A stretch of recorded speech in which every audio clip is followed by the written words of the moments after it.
Hey, it's Steve from that old Yorkshire geek, and happy 4th of July to all my American friends out there, celebrating the day when we decided to give you, a bit of freedom. We could have made an issue of it, but we didn't. We let you go and do your own thing for a while, anyway. Anyways, as you may or may not know, I don't know. I usually do my midweek news roundup on a Wednesday, but I'm doing it on a Tuesday this week. Not because it's Independence Day right now, but me and my son could be going out tomorrow. Fingers crossed. He'll probably change his mind, whatever. So I thought I'll do it today instead.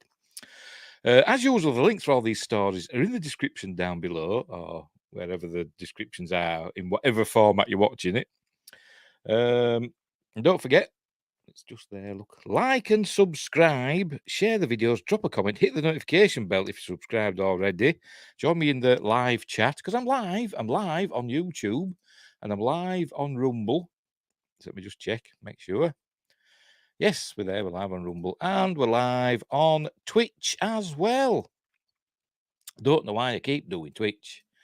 I just do because the button, it's there. The option's there to put it onto Twitch in StreamYard. So I just I avail that option.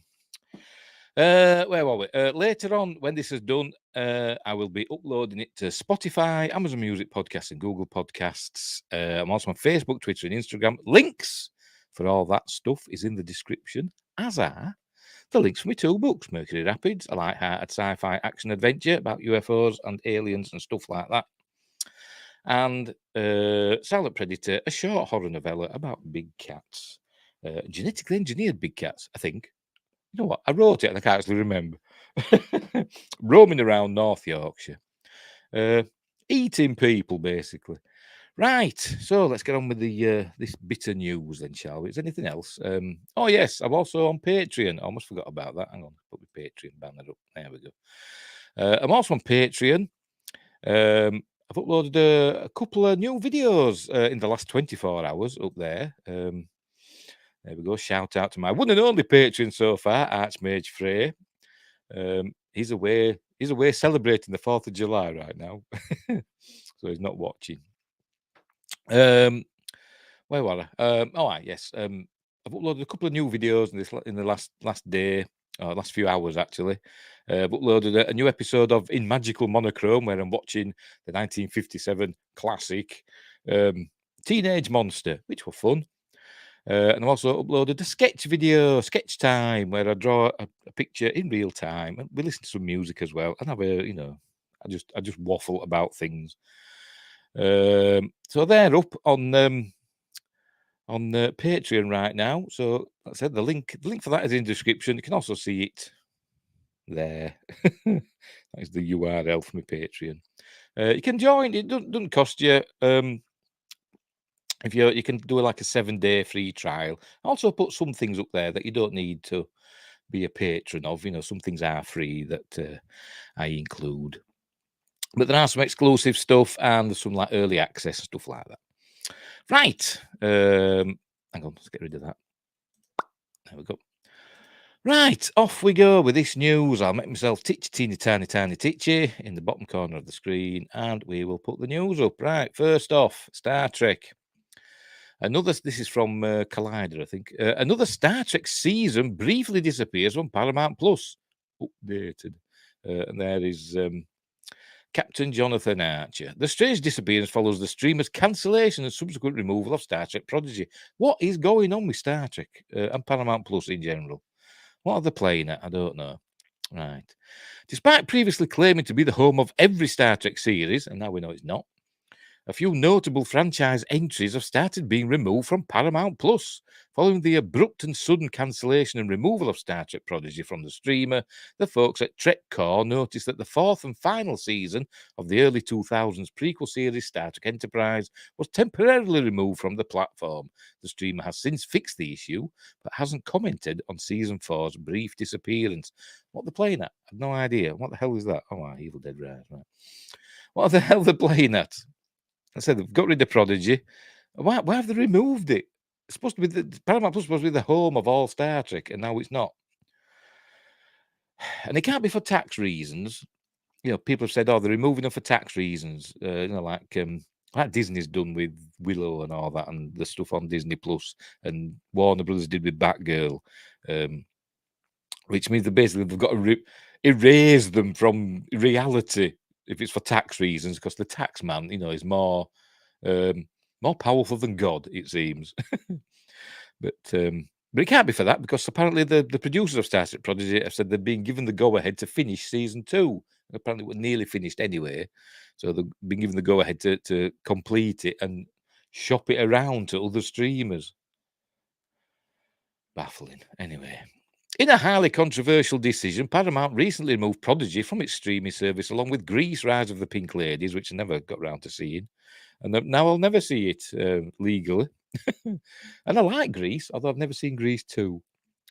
Drag singing competition Queen of the Universe and comedy series The Game. The removal comes after a concerning trend of various studios removing content from their streaming platforms to take a tax write-off on supposedly unprofitable shows and movies. Star Trek fans aren't to be taken lightly, though, as the audiences have already rallied around Prodigy with a rousing campaign to save the series. Oh, yes, there's a petition, whatever. There, that one. Either at Paramount or on a new streaming platform. Executive producer Aaron J. Valtke, apologies, recently shared a series of ways that audiences can help revive the series, including participating in the fan campaign on social media, purchasing physical or digital copies of the series. If you check out my friend Windgrace, his YouTube channel, Windgrace Project, he's recently bought the Blu-ray. Says he saw it in Barnes and Noble, just there. So he bought the part 1 of Star Trek Prodigy on Blu-ray.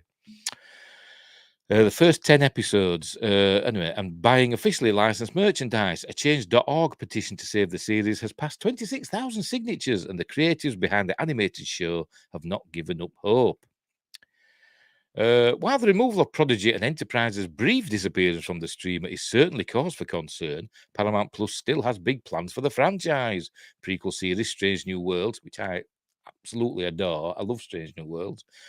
And I don't know why people don't like it. Well, I do know why people don't like it, because, in their minds, it erases canon. But they've already done that anyway, many times in Star Trek. So why pick on Strange New Worlds? Anyway, and the adult animated series Lower Decks, which I don't like, I might give it another go. I seem to be mellowing slightly with age, so maybe I'll give it another go. But first time I saw it, I hated it. Anyway, we're both given the green light on the 3rd and 5th season, respectively, ahead of their new seasons airing this summer.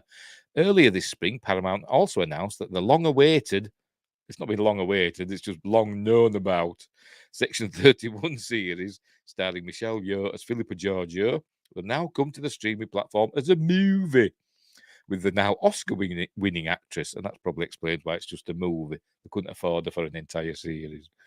A Star Trek Starfleet Academy series, which is expected to follow a group of young students studying to become Starfleet officers, has also been greenlit at the streamer. That I don't want. I know I'm just talking personally here, but the last thing I want is a Starfleet Academy series. I remember groaning way back in the day, probably in the 80s or whenever, when there were rumors that they were going to do a Starfleet Academy series. I think like a young Kirk and stuff like that in their days in the academy. And I groaned at that, because I don't want to see him at the academy. I want to see him out exploring strange new worlds and contacting new life and new civilizations, boldly going where no man or woman or whatever has gone before. Anyway, Star Trek Enterprise is still currently available to stream on Paramount Plus and Netflix, at least in the UK. Stay tuned at Collab, blah, blah, blah, blah, blah. So there we go. So I don't know the playing that over at Paramount. Was it just a genuine mistake that they just got rid of it? Or was it somebody jumping the gun with their instructions? But I don't know what they're playing at. Honestly don't. Is it to do with this new merger? They've merged with Showtime, haven't they? Is it to do with that and things are all, in a cocked hat, so to speak? I don't know. Anyway, let's move on. What's next? It was Zack Snyder and his Rebel Moon thing, sort of. But first, there he is. There's Zack Snyder with his tattoos, because he's one of the guys, isn't he? Zack Snyder pitched an R-rated Star Wars movie before Rebel Moon. That's why he's never been allowed to do it, because Disney doesn't want R-rated stuff. Remember when Disney used to do like, PG-13 up to R-rated stuff? When there's studios like Hollywood Studios and Touchstone and, studios like that. Don't do it anymore, do they? Unbelievable. Whatever happened to them? Director Zack Snyder wanted to make an R-rated Star Wars movie. The Justice League director has a new upcoming movie for Netflix called Rebel Moon, which I'm not sure about. I was excited for it at first, and the clips I saw last week, they did like a behind the scenes thing. I'm not too sure about it now. But anyway, and I'm a Zack Snyder fan. Oh, pardon me. So I'll probably end up liking it, to be honest. I like his stuff. So anyway, I'd say I even liked Army of the Dead. This movie is an epic space opera that he's expecting audiences to compare to Star Wars, and we'll see why in a minute. There's another story about it after this. The reason why is that this movie started out as a Star Wars movie that Snyder pitched to Lucasfilm while he was in post-production on Man of Steel. So that's going back a fair bit, isn't it? It was Seven Samurai in space, he told Empire, and a Star Wars movie was my original concept for it. There were many reasons why this film never came to fruition. The sale of Lucasfilm to Disney had just happened, said Zack Snyder. There was that window where, who knows what's possible. I was like, I don't want any of your characters. I don't want to do anything with any known characters. I just want to do my own thing on the side. You'd have to have some sort of crossover, wouldn't it? Like the Emperor or whatever.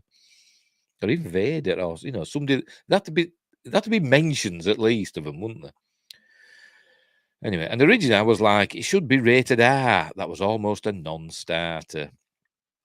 The Rebel Moon releases on Netflix on December 22nd this year. The Rebel Moon cast includes Sophia Boutella as Cora. I like Sophia Boutella. I liked her in Star Trek Beyond. I liked her character there, Jayla. She was good in Atomic Blonde with Charlize Theron. I used to like Charlize Theron, but I've kind of fallen out with her because she seems to be a bit of an idiot. But a lot of Hollywood actors are, aren't they? Anyway, the other characters will be played by Jimon Hunsu, Ed Skrein, Ray Fisher, Jenna Malone, Charlie Hunnam, Carrie Elwes, and Anthony Hopkins in a voice role. A peaceful colony, but you're not king yet, are you? That's my impression of Anthony Hopkins. A peaceful colony. We know all this, don't we? We know all this. Is that all they're doing? Just a brief recap, and that's it. Just saying that Disney didn't want it to be rated R. Didn't get much mileage out of that, did they? So there we go. So anyway, speaking of Rebel Moon, let's move on to the next story. Let's move on. A Screen Rant story, obviously, because they're everywhere. Here we go. Zack Snyder's version of lightsabers. Lightsabers. Rebel Moon image spotlights new weapon. A new Rebel Moon image reveals Zack Snyder's version of lightsabers in his Netflix space opera, which was originally conceived as a Star Wars movie. And there's a picture. A new Rebel Moon image reveals Zack Snyder's own take on the lightsaber. I think we saw him in that sneak peek, I think, or there were some photos or whatever, and we could see, they were obviously like lightsabers, weren't they? Right. From the mind of Justice League Watchmen and Army of the Dead director, the upcoming space opera film follows a woman named Cora. It's one they call her Kira. I bet he did in the original script. Every woman you see in films, every heroine is called Kira for some reason. They adjust the spelling. Sometimes it starts with a Q. Anyway, who recruits a team of warriors from across the galaxy to fight a tyrannical government terrorizing her peaceful colony? Oh, that noise. Thought it was my cat. She's asleep here behind me. Aren't you? Yes. Though Rebel Moon has evolved into an original, I can't speak today. What's up with me? Into an original two-part sci-fi epic, it was initially conceived by Snyder as a Star Wars movie before being reworked into its own universe. Today, ahead of the Rebel Moon release date this December, Netflix unveiled a new image from the movie. Check it out below, and there we go. Via Empire, the Rebel Moon image reveals a character named Nemesis, played by Dayduna, whatever. It's almost a Star Wars name in itself, that, isn't it? Wielding a lightsaber-esque weapon. In the movie, Nemesis is a cyborg swordmaster recruited by Cora. Yeah, somebody will mention it. Where did I see it? Was it the Nerd Theory live stream where Josh and Star Wars Theory were talking about? Did they see it on there? But anyway, I think it was Nerd, Josh from Nerd, whatever his channel's called, that was saying that this version of lightsabers, if you need to use them, why she's a cyborg, you've basically got to chop the hands off and have them replaced with robot hands so they can wield these lightsaber, whatever swords, they're plasma swords or whatever they're called. I don't know.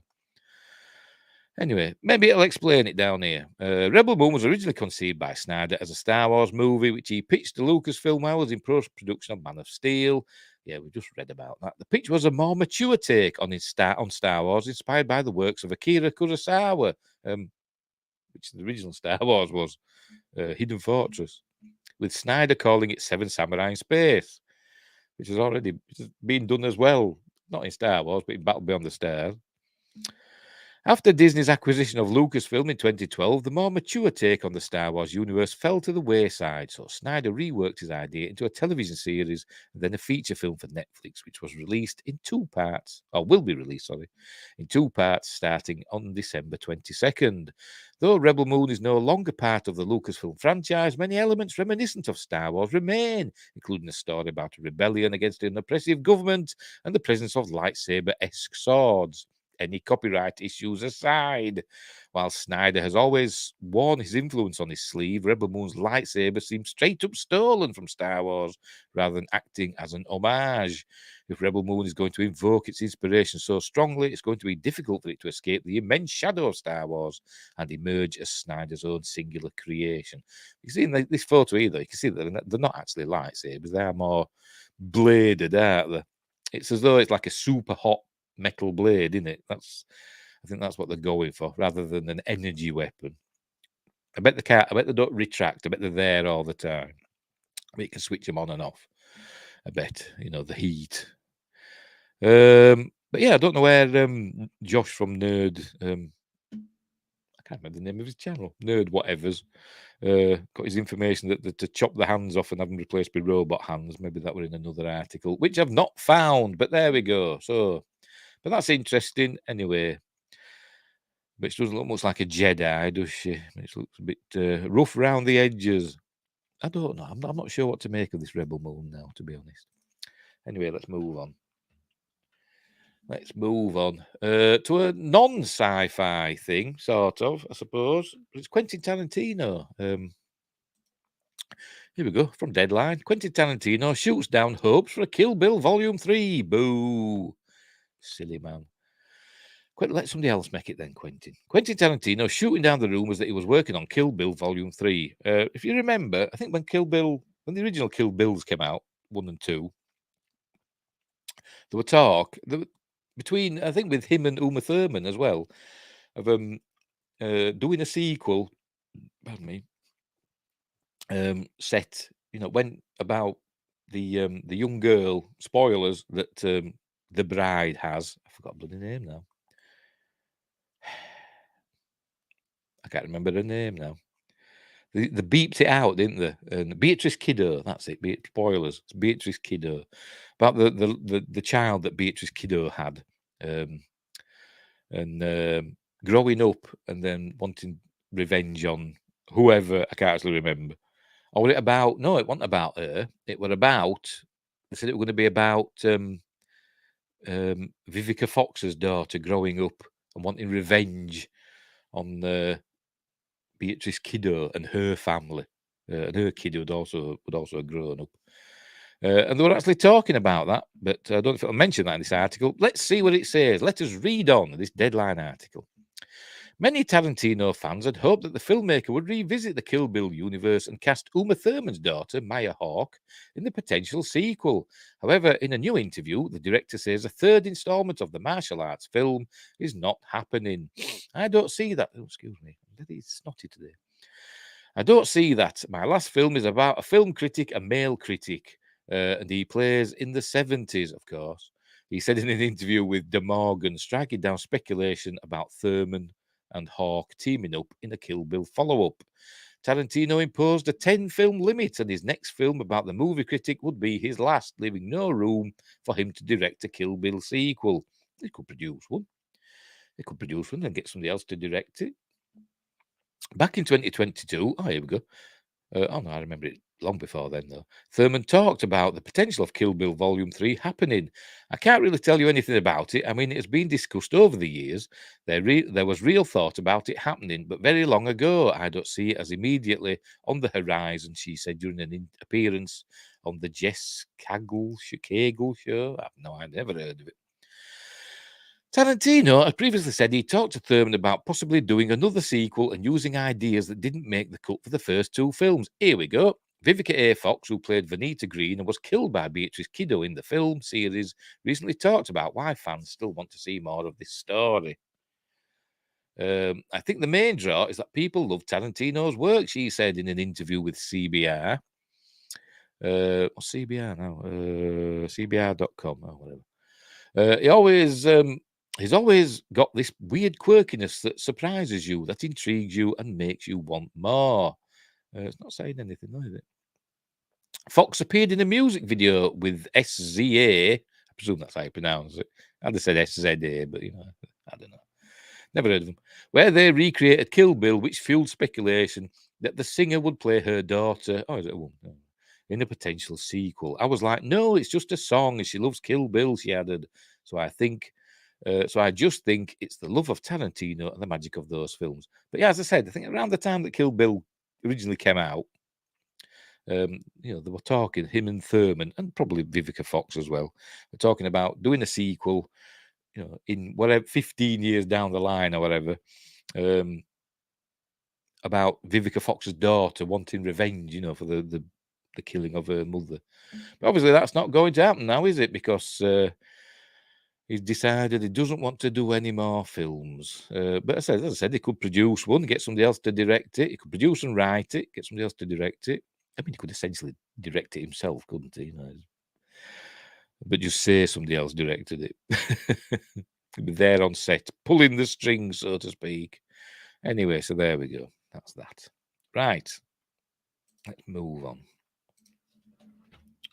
Let's move on and get this over with so you can carry on celebrating the 4th of July. Here we go. Star Trek, The Strange Truth Behind... Well, hang on, put it up. Yeah, I did this last time, didn't I? There we go. Not last time, time before. I did a thing and I forgot to bloody add the thing to the stream, didn't I? Talking away, reading, all you saw were stars. Star Trek, The Strange Truth Behind Spock's Skin That Only True Fans Know. If there's one franchise, there's Spock. Leonard Nimoy, the late great Leonard Nimoy as Spock. If there's one franchise that the most fully stocked archive of deep esoteric lore, it's probably Star Trek. No minutiae is too small or insignificant to not be common currency among the hardest core Trek fans out there. But among the more general public, many casual fans might not be aware that as originally conceived, the character of Spock, Leonard Nimoy, was going to have red skin before a technical problem made the Vulcan complexion closer to that of Nimoy's in real life. Plus, he wouldn't have been able to have green blood, would he, if they give him red skin? But I mean, yeah, they could, I suppose, but it wouldn't make a lot of sense, would it? I mean, it's still done in many ways. We see Spock here. He's supposed to have green blood, but yet he's got pink lips, and you can see red round his eye. I know the cat do anything about the red round his eyes, the pink round his eyes, but it's obvious he hasn't got green blood in real life.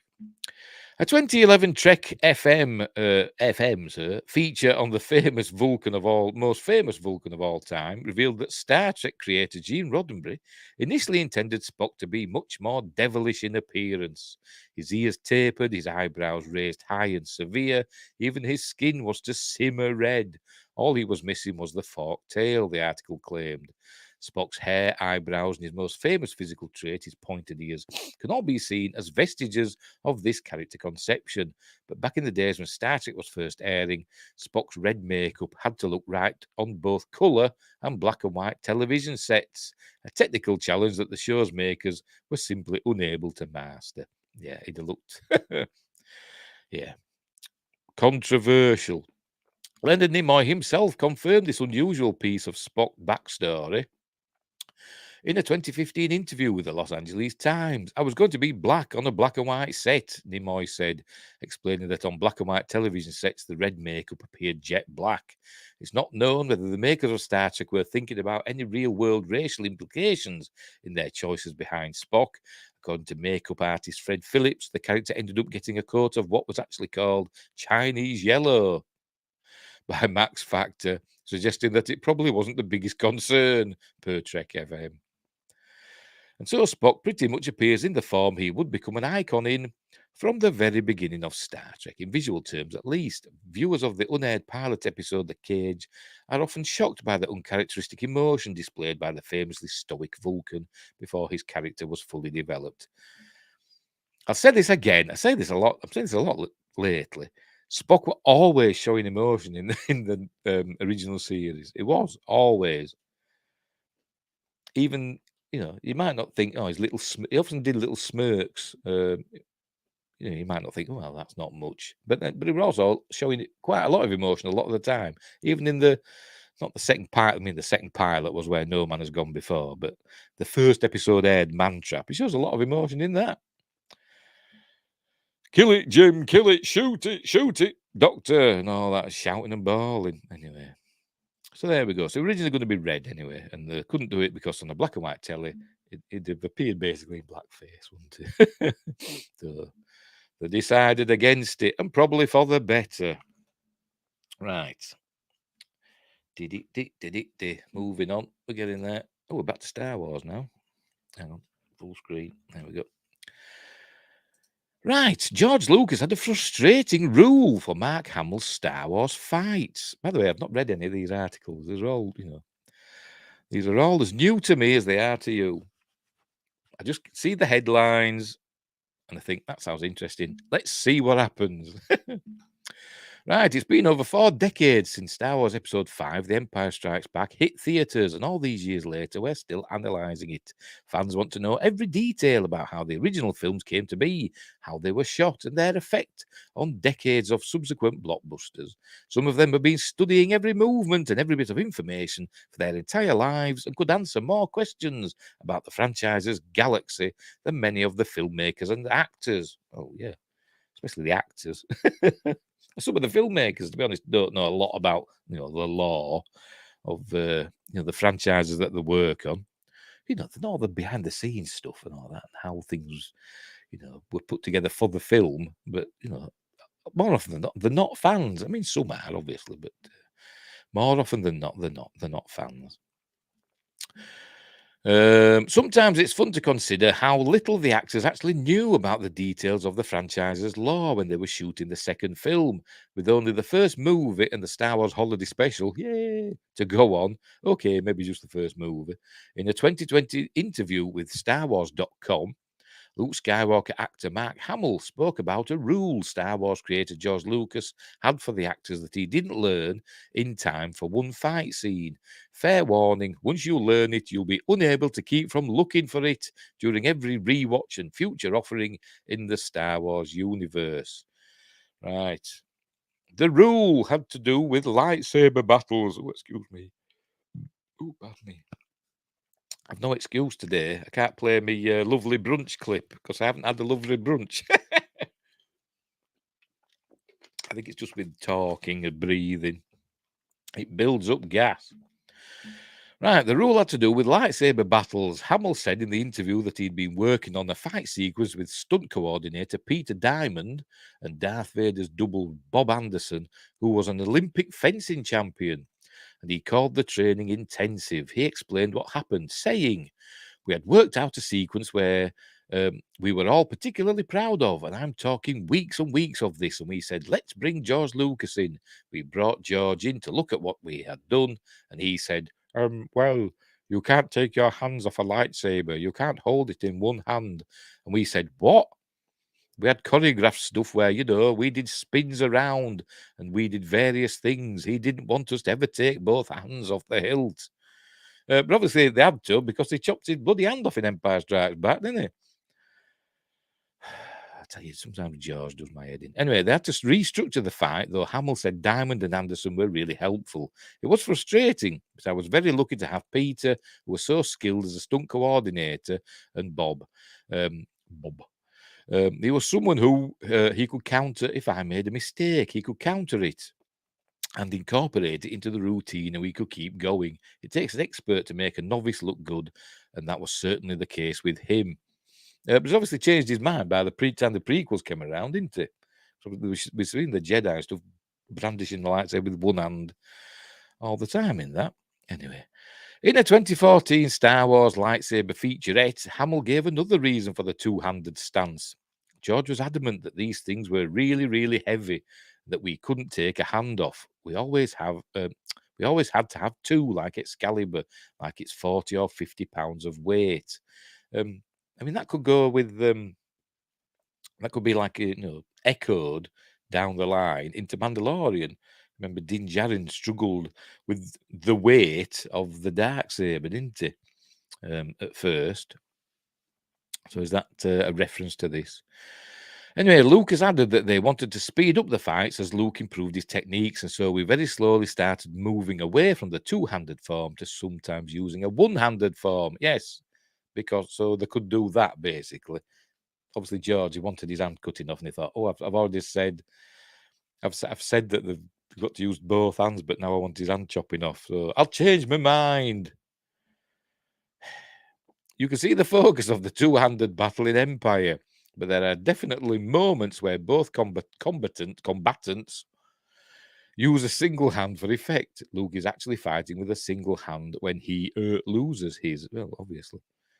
It's also a technique where Vader seems to use to show Luke that he doesn't consider him a threat in the beginning of that fight. He later clearly grasps the saber with both hands as the fight intensifies. In Revenge of the Sith, Anakin, Hayden Christensen, uses one hand for some of the final battle. In a 2017 YouTube video from Leah's Lair, where the seven forms of lightsaber fighting are shown and explained, you can see quite a number of both Jedi and Sith using one hand at times. Oh, don't forget Obi-Wan with his stance. He does his stance, doesn't he, when he's like that? That's one-handed, isn't it? Plus, if you're someone who uses more than one lightsaber, yes, don't forget that, like Asajj Ventress and Ahsoka, who sometimes fights with two red lightsabers, you clearly have to learn to use your hands independently. Also, so many people lose one hand in this series. We also saw Anakin using two lightsabers in Attack of the Clones, didn't we? Also, so many people lose one hand in this series. Learning to fight with one hand just seems like self-preservation. Attack of the Clones. Or was it Revenge of the Sith? Or was it both? It might have been both. I can't remember. Still using two hands in so many of these fights seems to up the stakes, at least for me, the author of this article. The one-handed grip seems like you're taunting someone as though you don't need to bother with much attention to form. When two hands are used, it feels like every body part is focused on the fight. All the Star Wars moves are blah, blah, blah, blah, blah. So, yeah, but I think he just wanted it to look like two knights fighting, like you see they're in full armor and really heavy, and I think he just wanted to see it like that, didn't he? Rather than them spinning and twisting and doing all this acrobatic sword fights. He wanted it to be old school, like medieval sword fighting, where they're just bashing away at each other. And then in the prequels, he had his Jedi that had been Jedi for donkey's years, being more artistic with their sword fighting. Even down to Count Dooku with his curved lightsaber, where it was suggested he wasn't a sword fighter, he was a fencer. He was more delicate in his sword fighting, fencing. Anyway, so that's that. Yeah. So basically, George sometimes is his own worst enemy. But never mind. Never mind. Right. He's still the boss. Right. How many we got to go? Anyway, we'll see how we go. Now then, Here we go. The Temporal Cold War, the Temporal War of Star Trek Explained. If you remember, in episode 3 of season 2, Star Trek: Strange New World, we learned that they went back in time to Earth of 2023, I think it was supposed to be, of now, or 2024 at a push, whatever.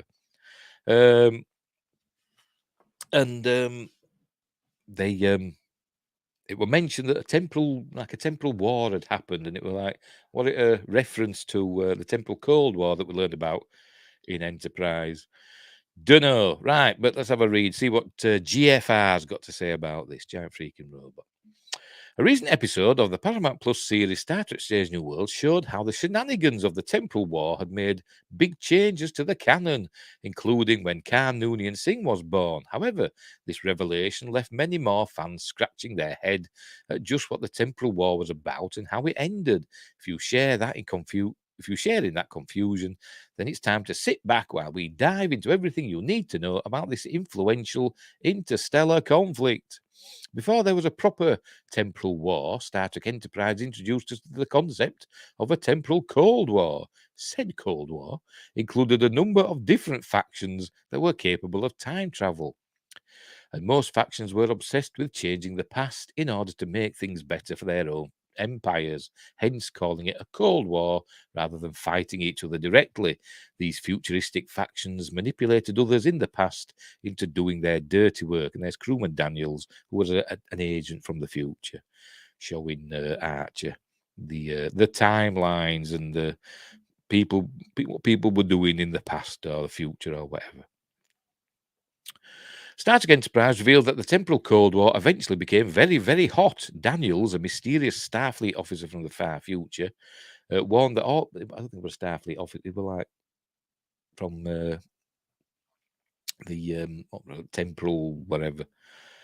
Anyway, warned that all temporal agents are now explicitly trying to change the past, while their actions were akin to tugging on a few stray strings in the timeline. This kind of widespread alteration threatened to unravel history completely. With so much riding on this, Daniels did something Starfleet wouldn't normally approve of. He sent Captain Archer and the Enterprise into the past in order to stop the temporal war from happening in the first place.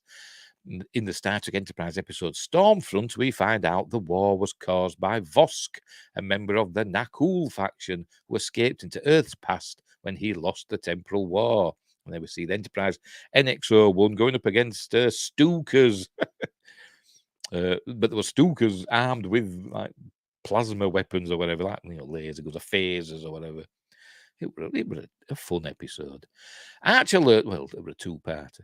Archer learns that if Vosk is allowed to use 20th century technologies to build a temporal conduit home, he'll be able to kill all of the temporal agents in his way and rewrite the future in his own image. Unfortunately, in typical Star Trek fashion, the alien trying to win the temporal war through dirty tricks has aligned himself with the Nazis, and they have managed to take over America and most of the world. Well, half of America. To stop them, Archer and an alien ally from the future named Silic, who was a Suliban, an enemy of Archer until he joins in this fight. Spoilers, he dies. A hero's death, almost. Named Silic must find a way to lower the shields to Vosk compound so that the Enterprise can blow it up, destroying the temporal conduit for good. With a bit of luck and some help from the American resistance, Archer and his crew succeeded. They destroyed the temporal conduit, killing Vosk before he could use it to hop back into the future at the end of the Star Trek Enterprise episode Stormfront Part 2. We find out that all of the damage to the timeline that kicked the temporal war into high gear was undone. Daniels was alive. The temporal Cold War was over. Daniels actually got killed pretty early on. Silic killed him. But then he kept reappearing. Anyway, Daniels was alive. The temporal Cold War was over. And Enterprise fans could breathe a sigh of relief that this storyline was finally wrapped up. Because it lasted for 3 seasons. No, 3 and a bit. However, even though Star Trek Enterprise eventually put the temporal war away like an unwanted toy, later Star Trek series have made the occasional reference to it. For example, we find out in Discovery that Starfleet outlawed time travel technology. Not just Starfleet, it was like a galaxy-wide sort of treaty sort of thing, and destroyed anything they had already built, all to avoid another event as catastrophic as the temporal war. But then they had The Burn, didn't they? God, Discovery is rubbish. Interestingly, the mysterious Guardian of Forever from Star Trek, the original series, even moved itself to a new planet. Oh, God. This was in Discovery as well. And became much more selective about who could use its abilities because so many people wanted to use the Guardian as part of the war. Most recently, the Star Trek Strange New Worlds episode, Tomorrow and Tomorrow and Tomorrow, revealed that some of the Temporal War incursions had made some very unexpected changes to the Star Trek canon as well. Pardon me. The big change is that Khan Noonien Singh, Augment and the greatest foe in Star Trek history, is still a child in the early 21st century when he was originally supposed to be a full adult, exiled from the planet after the eugenics wars ended in the mid-90s, 1996 to be precise. He left Earth, didn't he, aboard the Botany Bay, which I think were like retconned into, not into, but retconned in one of the novels. But I can't remember who wrote it. That husband and wife, Garfield Reeves, the Reeves Stevens, I think. Judith and Garfield Reeves Stevens? They wrote a book, didn't they? Where in the DS9 episode, Little Green Men, the Ferengi from Deep Space Nine, Quark and Rom and Nog, went back in time. They were thrown back in time in their Ferengi shuttle. And they ended up at Area 50. No, not Area. They ended up at Roswell, and they ended up going. Obviously, they went forward in time again. But I think their shuttle may have stayed back in Roswell, became the Roswell craft, and the technology from that were used to build the ship that Khan stole. The Botany Bay became the Botany Bay. Maybe Khan renamed it. I don't know. And he stole that to get into space. I think that's what happened there. But that's the books. That's not officially canon. Anyway, it's an interesting change to canon, and it may explain why Earth seemed completely unaffected by the eugenics wars when the Voyager crew travelled to the 90s. I think Star Trek's just in lots of timelines, and you can pick and choose which timeline you want to follow, to be entirely honest. Anyway. Ultimately, Star Trek fans remain divided on the Temporal War. Some fans thought it dominated Enterprise for way too long. I say it lasted like 3 and a bit seasons. There are only 4 seasons of it. While other fans felt this was a logical, so to speak, story regarding what warring empires would do if they could travel backward in time. Considering how the Temporal War has gotten name-checked twice in New Trek so far, even the most jaded fan should admit that this war, ironically enough, won't be staying in the past. In the meantime, we're still hoping someone from the future can travel back in time and keep Paramount and keep Paramount from cancelling Prodigy. We're sure the Department of Temporal Investigations would look the other way. Yeah, I bet it comes back. I bet they put Prodigy back on Paramount Plus in the next few weeks. I bet it does. I bet it ends up back on there. We will see. So there you go. That's the Temporal War of Star Trek explained briefly. Right. We'll move on. I enjoyed the Temporal Cold War stories in Enterprise. I thought they were good. I thought they were good for the most part. They did other time travel stories as well. There were one where they found a ship from the future. I can't remember what the name of the episode was, but that got the attention of the Tholians. That was a good episode. And they kept around the ship. There were like a time field. And it kept like resetting time over the last few minutes. They were trying to do a torpedo for Archer and Malcolm Reed. They're trying to reprogram or rejig a torpedo, and it kept resetting back to the beginning again. They kept saying, "Have we done this before?" That was a good episode, anyway. Right. Next up, this could be a list. I think. I hope it's not long. We will see. Underrated sci-fi movies of the 1980s. In between some all-time bangers, the 1980s yielded some genre gems ripe for rediscovery. And here we go. So that's Outland, that's The Blob, that's They Live, that's The Last Starfighter. There we go.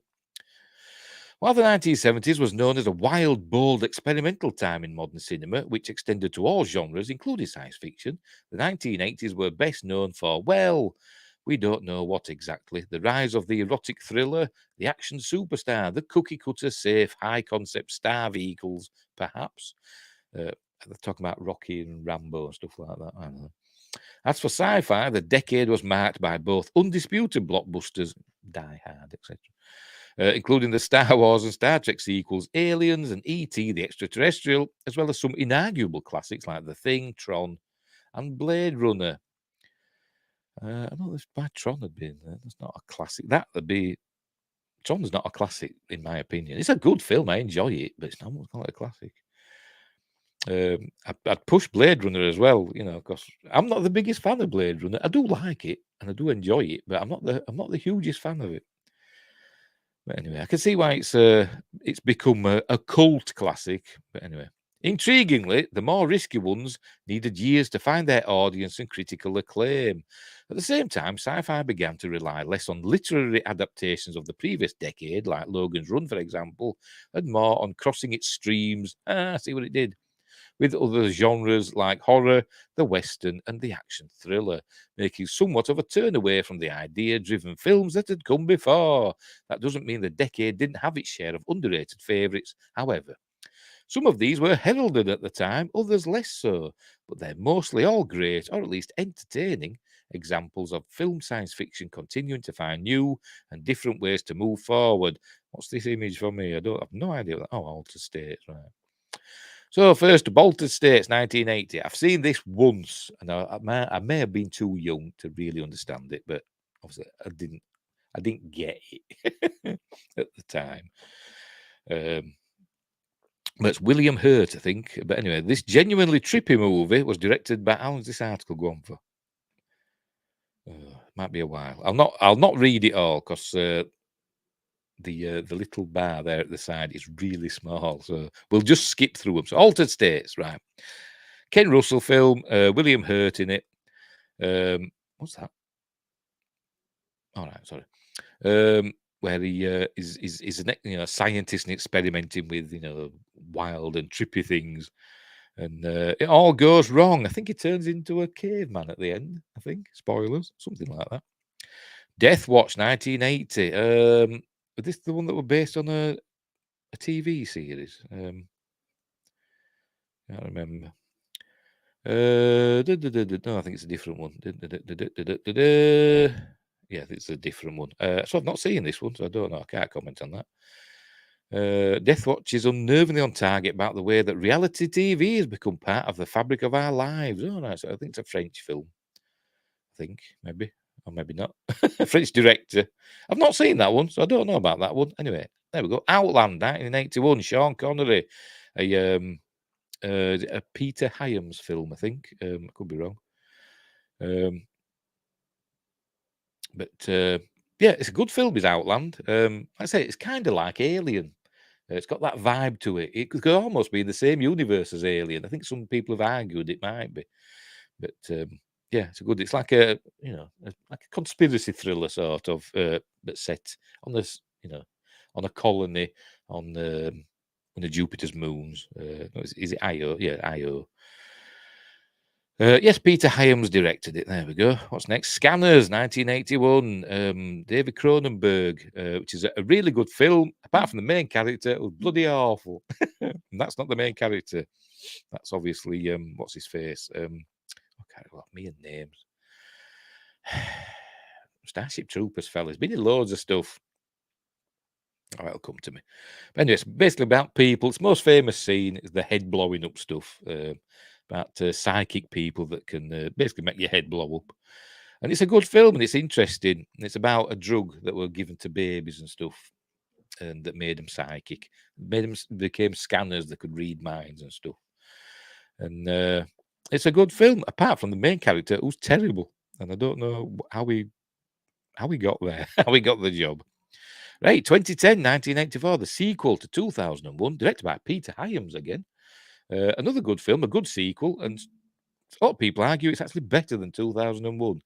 I won't say that. I'd say it's different to 2001. It's more easy to understand than 2001, and it's got a better conclusion because it has a conclusion and a kind of a happy ending. But yeah, but you know, it also has a mystery ending as well, and it's good. 2010. Give it a whirl. Last Starfighter, 1984, one of the films that did a lot of CG, had a lot of all its special effects were done in CG, which were groundbreaking for the time. It looks a bit dated now, but it's still a good film and it's fun. There we go. Dan O'Hurley as Grigg, Lance Guest as Alex, who becomes the last Starfighter. It's called the Last Starfighter because he gets recruited by the Star League to defend the frontier against Zua and the Kodan Armada. He's playing a video game.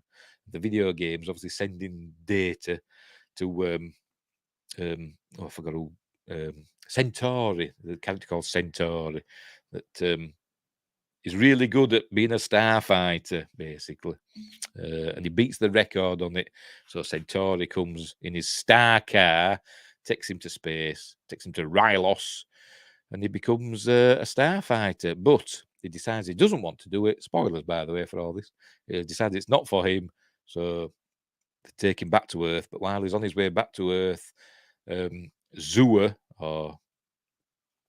and his Rylon associates blow up Starfighter headquarters and kill all the Starfighters and destroy all the gun stars that they had there. That's their starships, and except for one. And but anyway, long story short, he goes back, saves the frontier, etc. And it's a good film. And there's talk of a sequel. Either a sequel movie or sequel series. There's talk of it, but nothing's happened recently. Right, Enemy Mine, 1985. Dennis Quaid and Louis Gossett Jr. A great film. It's not exactly an original idea. It's like Robinson Crusoe on Mars, that sort of stuff. But it's done really well. Wolfgang Petersen directed it, and it's a really good film with some great special effects in it, and a good story. But read the book. I've got the book, and the novelization is even better. It's really good. The Quiet Earth. I've not read this one. I've not seen this one, so I can't comment. Has he got a dress on? I don't know. A New Zealand thing, a post-apocalyptic drama. Right? So I can't say anything about this one, so I don't know. Not seen it. I've never even heard of it. So there we go. What's this one? The Stuff. Yes, I've seen this one once back in the day. I think I rented the VHS. Remember when we had video rental stores, and it was fun. I'm going to say a Larry Cohen film, who also did Q, the Winged Serpent, and produced lots of other stuff. But it's about this yogurty sort of food that is actually alive and kills people. What next? Inner Space, 1987. That says like Fantastic Voyage, which came out in the 60s, but with better special effects, with Dennis Quaid again and Martin Short. Oh, pardon me. Another fun film where he gets accidentally injected into Martin Short, and fun and hilarity ensues with some great effects. And Meg Ryan's in it as well.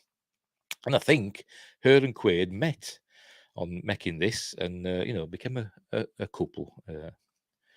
Right, next, The Hidden. I've seen this one as well. I think Jack Shoulder directed it, and stars Kyle MacLachlan, and it's also got Claudia Christensen from, we may know from Babylon 5, as a dancer. Anyway, she looks very nice, isn't it? But this is about an alien that can move from body to body. It's like an alien criminal that moves from body to body, going around killing people. And Kyle MacLachlan plays like basically an alien FBI detective. So anyway, that's fun. That's fun. The Blob, 1988, a good remake of The Blob that's quite gory in places, directed by Chuck Russell. It might have been Chuck Russell's first film. Might have been, but a good film starring his brother. I forgot his name. Does it say? It isn't going to say, is it? No, it doesn't say. Never mind. What's his name? It's on tip of me tongue. Whatever. There's two of them, the brothers and the famous actors, and I can't remember his name. Anyway, so there we go. So that's that. Anyway, it's good. It's worth watching. Is The Blob. That might be popping up on one of my appointment with fears soon. We will see. Miracle Mile. I've not seen this one either, so I can't comment on this either. What's this one about? What would you do if you accidentally found out the world was ending in a little over an hour? I'd probably not do anything. Just wait and see what happens. That's what I'd do. They Live, 1988. This is a kind of a quasi-classic, I'd call it. John Carpenter, Rowdy Roddy Piper,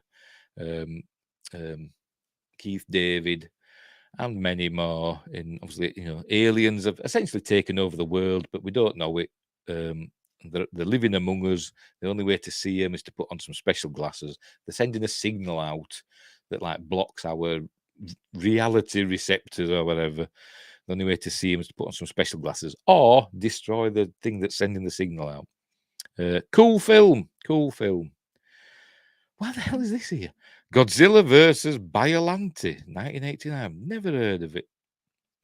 Why is that in here? No idea. And I love Godzilla films. I've no idea why this is in here. Oh, dear. Maybe it's really good. But I don't know because I've not seen it. But obviously an old Toho Godzilla film. But anyway, yeah, whatever. Give it a whirl. Oh, that's it. Right, okay. They haven't mentioned Battle Beyond the Stars, have they, from 1980? That's a cool film. And there's loads of others, isn't there? Loads of other underrated sci-fi films from the 80s that they could have mentioned, but I can't think of any right now off the top of my head. Like I said, Battle Beyond the Stars from 1980 were a good one. What else? Hangar 18. That were another good one. It's got a theatrical release in the UK because I went to see it at the pictures. Hangar 18. That were good. And many, many more. Right, we'll move on. I think we've one story left. That was going to be my last one because it's a list. But I noticed this other one and I thought I'd have this as an and finally because it's a one that may be a little bit out there. I'm not entirely sure what to make of this. But it's from Bounding into Comics by John F. Trent. So there we go. Star Wars The Acolyte actor reportedly part of British Psy-Op to achieve a measurable cognitive shift in the target audience. Whatever that means. Actor Oliver Thorne, who pretends to be a woman and uses the name Abigail Thorne and plays an upcoming character in the Acolyte Disney Plus series, is reportedly connected to a British psyop that was funded by King Charles before he ascended to the throne. Actor Oliver Thorne, who pretends blah, blah, blah, blah. You just read that bit. Kit Clarenberg and Max Blumenthal at the Grey Zone reportedly obtained documents from an organisation called Valent Projects that received funding from the United Kingdom's The Royal Institution, whose top patron was King Charles before he became king, so Prince Charles. Their report also notes that Valent has also been sponsored by the US Agency for International Development, USAID, a US intelligence cutout for a project aimed at investigating disinformation. The documents also note that Valent Projects plan to design a mass appeal social media campaign fronted and owned by prominent social media figure Abigail Thorne. The campaign, called Challenging Pseudoscience, was specifically aimed at skeptics and those who outright objected to the regime's policy on COVID-19. They plan to use Thorne to achieve a measurable cognitive shift in the target audience, and I presume that's Oliver Thorne as Abigail Thorne, probably. The program was announced by the company on LinkedIn as Countering Pseudoscience and confirmed their arrangement with the Royal Institution. Countering Pseudoscience, Valent will be working with the Royal Institution to better understand why pseudoscience, a common theme in disinformation campaigns and justification for discrimination, can be so appealing, and use that knowledge to develop effective responses. And there's the tweet. What the hell are they showing that for? Is that from some, Hitlerian, thing, measuring. So that's what they did, didn't they, back then? The Third Reich and all that. They measured heads and stuff and found out if they were from, Aryan descent and all that, didn't they? Anyway, a former staffer for Valent Projects, Hamish Falloner, Falona, apologies, also noted that the organisation was receiving money from George Soros's Open Society Foundations group. He wrote on LinkedIn, "This is an exciting piece of work to counter disinformation in the UK. With the Royal Institution and generous support from Open Society Foundations, we will be combining investigative techniques and piloting response options. Have you worked in this field and have ideas about what works? Get in touch." That's obviously a reply to that tweet. An alleged screenshot of Valent's program states Valent Projects is proposing a two-phase project designed to curb the influence of pseudoscience material online, with specific emphasis on coronavirus-related anti-vaccine sentiment. The project ultimately seeks to develop an understanding of the psychological drivers behind the generation and spread of anti-vaxxer narratives, which will also be relevant to broader pseudoscience narratives and can use this understanding to develop and test public messaging responses. Crikey. And how long does this go on for? Yeah, whatever. I didn't know what this was going to be going on about. But why are they using Abigail Thorne, who's going to be in the Acolyte? That's what I want to know. What's he or she got to do with coronavirus and anti-vaccine? Let's go down and see.